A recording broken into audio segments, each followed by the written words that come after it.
Good evening সকলকে। তো আমি নেক্সট যে টপিকটা নিয়ে আলোচনা করব সেটা হচ্ছে তোমাদের দেখো, আমি আগের ভিডিওয় যেটা বলেছিলাম সেটা হচ্ছে রেজিস্ট্রেশন প্রসেসটা তোমরা কিভাবে করবে সেটা সম্পূর্ণ আমি একটা পেজে লিখেছি।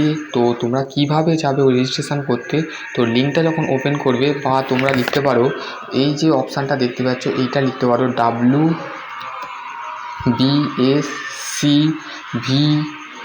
WSCVT West Bengal State Council of Vocational Technical পলিটেকনিকের যে ওয়েবসাইট আছে সেই ওয়েবসাইটটা ওপেন করবে।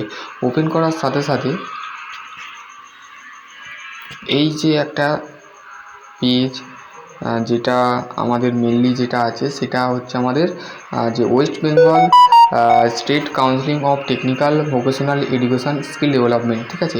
এই যে ফ্রন্ট পেজটা আছে এই ফ্রন্ট পেজটা ওপেন করার সাথে সাথে একটা দেখতে পাবে তোমাদের যে মেন যে দেখো এখানে লেখা আছে এই এতে ক্লিক করবে। ক্লিক করার সাথে সাথে এতে যখনই ক্লিক করবে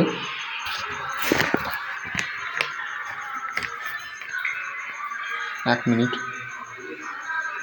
দেখো এটা খোলার সাথে সাথে দেখো, তো খোলার সাথে সাথে কী দেখতে পাচ্ছ কারেন্ট অপশান যেটা আছে সেই কারেন্ট অপশান দেখো apply online external theoretical sessional examinations of the student diploma examination engineering technology MOPPM 3DM third semester and fourth semester December 22, ঠিক আছে।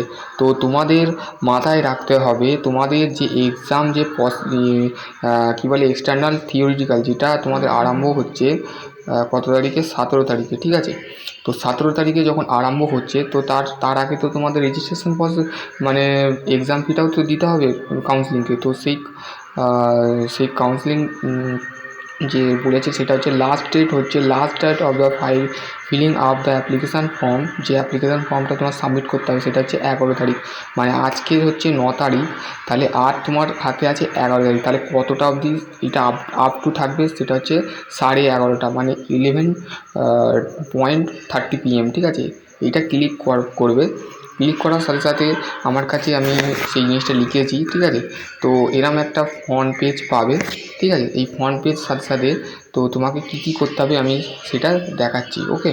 দেখো ওই যে ফ্রন্ট পেজটা তুমি খুলবে, প্রথমে দেখবে তোমার রেজিস্ট্রেশন নাম্বার, যে কোনো রেজিস্ট্রেশন নাম্বার ইনপুট করবে। ইনপুট করার সাথে সাথে যে রেজিস্ট্রেশন নাম্বারটা দেবে সেই রেজিস্ট্রেশন নাম্বারটা হচ্ছে তোমার যে সেমিস্টার পরীক্ষার যে রেজিস্ট্রেশন তোমাদের কলেজ থেকে যে রেজিস্ট্রেশন প্রসেস হয়েছিল, যে রেজিস্ট্রেশন নাম্বার আছে সেই রেজিস্ট্রেশন নাম্বারটা দেওয়ার পর তারপরে তোমাকে চাইবে পার্সোনাল ডিটেল, তোমার নাম, name of student, guardian name, তারপরে রেজিস্ট্রেশন নাম্বার, তারপরে ইনস্টিটিউট মানে তুমি কোন কলেজে পড়াশোনা করো সেটা তোমাকে সেইখানে দিতে হবে।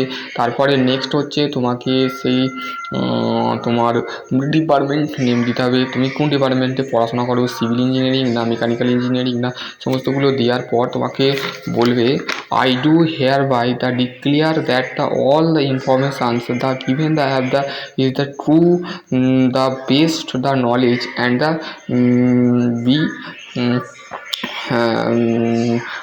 and the be live, ঠিক আছে।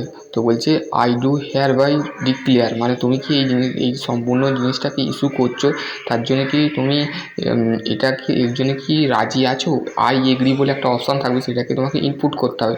তারপর হচ্ছে নেক্সট যে অপশানটা থাকবে সেটা হচ্ছে eligibility of the from the diploma exam engineering technology, ঠিক আছে। সেখানে তোমাদের দেখবে অপশান দেখবে থার্ড সেমিস্টার, যা কি তোমাদের পরীক্ষা কী হচ্ছে, তোমাদের পরীক্ষা হচ্ছে মেনলি তোমাদের থার্ড সেমিস্টার এবং হচ্ছে ফিফথ সেমিস্টার, ঠিক আছে।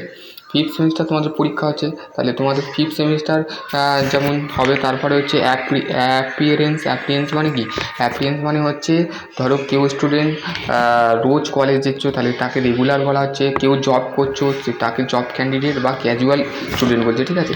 ক্যাজুয়ালিভাবে তুমি যে স্টুডেন্ট থাকে সেটাকে বলা হচ্ছে ক্যাজুয়াল, মানে তাকেও পেমেন্ট করতে হয়। ক্যাজুয়াল যারা স্টুডেন্ট হয় তাকে 150 টাকা পেমেন্ট করতে হয়, আর যারা বলতে গেলে রেগুলার তাদের এবার এই 250 টাকা পে করতে হয়। তারপরে হচ্ছে কন্ট্যাক্ট ডিটেল দিতে হবে। নেক্সট তারপরে এলিজিবিলিটি ফর ডিপ্লোমা এক্সামিনেশন হওয়ার পর তোমাকে নেক্সট যে অপশানটা আসবে কন্ট্যাক্ট ডিটেলে কী আসবে, enter your email, enter your mobile number, তোমার যে পার্সোনাল যে তোমাকে কলেজে যে নাম্বারটা দিয়েছিলে সেই নাম্বারটা তোমাকে ইনপুট করতে হবে। ইনপুট করার সাথে সাথে এন্টার ইউর ইমেল আইডি দিতে হবে। ইমেল আইডি করার পর নেক্সট একটা অপশান আসবে, সেটা হচ্ছে সাবমিট অ্যান্ড ইওর পে, মানে তোমাকে সাবমিট করতে হবে, যে কোনো একটা পেমেন্ট ফি দিতে হবে। সেই পেমেন্ট যে ফি দিতে হবে সেটা হচ্ছে কিসে, অনলাইন যে debit card, credit card, UPI, net banking, এটা দেওয়ার পর সাবমিট করার পর তোমার একটা ফ্রন্ট পেজ যেটা বেরোবে সেটা তোমাকে জেরক্স করে বা সেটাকে পিডিএফের মাধ্যমে তোমাকে কিন্তু শেয়ার করতে হবে। তো আশা করছি তোমাদের যে জিনিসটা, যদি তোমাদের সম্পূর্ণ জিনিসটা বুঝতে চাই তো রেজিস্ট্রেশন নাম্বার আমাকে দিতে পারো, তো তোমাদের আমি করে দিতে পারি, ঠিক আছে। তো বা নিজে থেকে করতে হবে তোমাকে এটা সম্পূর্ণ, ঠিক আছে। তো এটা হচ্ছে পেমেন্ট, মানে তোমার রেজিস্ট্রেশন যেটা হবে, তোমার ফিটা, সেটা রেজিস্ট্রেশন প্রসেসের জন্য তোমাকে এক্সাম ফি যেটা আছে সেটা তোমাকে দিতে হবে, ঠিক আছে। এক্সাম ফি আছে সেই এক্সাম ফিটা তোমাকে দিতে হবে। তো আশা করছি তোমরা ভিডিওটা সম্পূর্ণ বুঝতে পেরেছো। তো নেক্সট ভিডিও অন্য কিছু নিয়ে আলোচনা করব। ততক্ষণ ভালো থেকো, সুস্থ থেকো। Thank you. ভালো করে পড়াশোনা করো। তো তোমাদের পরীক্ষা কিন্তু 10 তারিখে হবে না, কালকে তোমাদের পরীক্ষা হবে না। তো তোমাদের পরীক্ষা কবে হবে, 17 তারিখে। তো 17 তারিখে পরীক্ষা হবে, তো মন দিয়ে পড়াশোনা করো। আশা করছি তোমরা বুঝতে পারবে। ভালো থেকো, সুস্থ থেকো। Thank you.